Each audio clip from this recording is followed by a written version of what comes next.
Assalamualaikum warahmatullahi wabarakatuh. Halo teman-teman, jumpa kembali nih. Perkenalkan, nama aku Reva Nur Afifah. Nah, di sini aku akan menjelaskan bagaimana sih cara mengonsumsi antibiotik dengan benar. Ya teman-teman, karena obat antibiotik itu adalah obat yang mungkin sekarang itu tidak boleh ya dibeli secara pasaran di apotek gitu ya, jadi harus menggunakan resep dokter. Nah, kebanyakan orang dulu itu menggunakan antibiotik untuk mengatasi sakit apapun itu, minumnya antibiotik gitu, padahal enggak ya. Jadi antibiotik hanya untuk mengobati penyakit tertentu, terutama untuk bakteri, untuk mengobati atau membunuh bakteri. Nah, di sini aku ada contoh nih teman-teman. Di sini ada obat cefadroxil monohidrat. Nah, teman-teman ingat gak sih ini tuh golongan cefalosporin golongan berapa? Oke, cefalosporin generasi pertama ya, atau golongan 1. Nah, di sini aku ingin mengedukasi kepada teman-teman semua bagaimana sih mengonsumsi antibiotik dengan benar. Oke, yang pertama itu ikuti petunjuk dokter. Jadi, pastikan kalian saat ingin mengkonsumsi antibiotik itu udah diresepkan oleh dokter. Jadi, jadi sesuai dengan resep dokter, juga termasuk dosis dan durasinya ya. Jangan menghentikan obat sekalipun gejala sudah mereda. Jadi, obat antibiotik itu memang harus dihabiskan.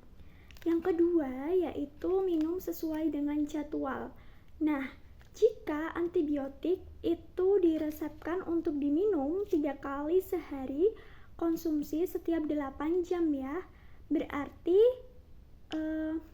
untuk 2 kali sehari, yaitu kalau untuk 2 kali sehari itu berarti diminumnya tiap 12 jam. Jadi biasanya teman-teman ada rentang waktunya nih. Kalau 3 kali sehari berarti tiap 8 jam. Kalau 2 kali sehari tiap 12 jam. Kalau 1 kali sehari itu tiap 24 jam. Atau bisa kalau tiap 4 kali sehari ya tiap 6 jam. Jadi itu nanti kita hitung. Kita mulai dari minumnya dari jam berapa.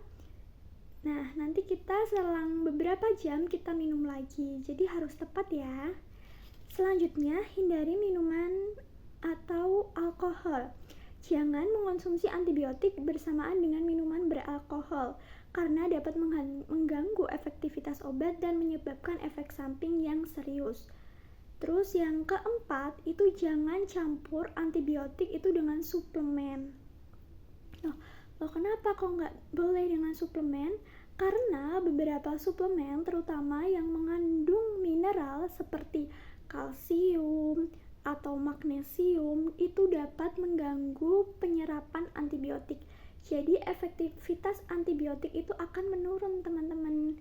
Terus yang kelima itu minum dengan air yang cukup. Oke, gunakan segelas air untuk menelan kapsul atau tablet dan tetap dalam posisi tegak ya selama mungkin 30 menit setelah makan. Oke. Nah, teman-teman di sini kan sekarang itu banyak ya kasus tidak menghabiskan antibiotik. Nah, apa aja sih efek kalau kita tidak menghabiskan antibiotik ini? Apa yang terjadi dalam tubuh kita? Oke, jadi akan kita bahas juga ya, kenapa kok kita tuh harus menghabiskan antibiotik tuh, kenapa kok harus habis. Oke, yang pertama, jika kita tidak menghabiskan antibiotik, kita akan mengalami resistensi antibiotik. Nah, salah satu resiko utama adalah pengembangan resistensi bakteri. Ketika antibiotik tidak dihabiskan, bakteri yang lebih kuat mungkin tetap hidup dan berkembang biak menjadi lebih banyak lagi, sehingga dapat menjadi kebal terhadap antibiotik yang telah diberikan. Nah, ini membuat infeksi lebih sulit untuk ditangani dan diobati. Nah, seperti itu kan seumpama kita dapat amoksisilin. Nah, kalau si bakteri udah kebal dengan amoksisilin, kita akan bisa naik tingkatkan menjadi golongan ke cefalosporin. terus golongan yang lainnya. Nah, jadi jangan sampai resistensi ya. Terus yang kedua itu infeksinya kambuh. Oke. Tidak menghabiskan antibiotik dapat menyebabkan infeksi tidak sepenuhnya teratasi, sehingga gejala itu dapat kembali muncul ketika kita tidak menghabiskannya. Juga bisa memerlukan pengobatan yang lebih agresif dalam penggunaan antibiotik yang lebih kuat di kemudian hari. Terus yang ketiga itu terdapat komplikasi kesehatan. Nah, infeksi yang tidak diobati atau ditangani dengan tepat dapat berujung pada komplikasi yang serius. Ini terutama beresiko bagi individu dengan sistem imun yang rendah. Terus yang keempat, biaya perawatan yang meningkat. Nah, kalau kita tidak menghabiskan antibiotik, kan infeksinya kan yang lebih sulit untuk diobati karena kan resisten. Kita harus lebih meningkatkan golongan di antibiotik supaya tidak resistensi. Nah, dapat menyebabkan biaya perawatan yang lebih tinggi karena memerlukan waktu dan sumber dana yang lebih untuk dapat kita lakukan untuk pengobatan.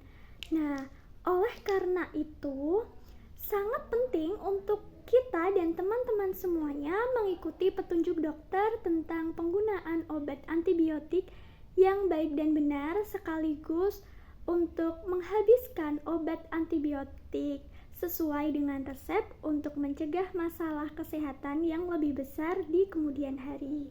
Terima kasih teman-teman. Sekian informasi yang dapat saya sampaikan, kurang lebihnya mohon maaf.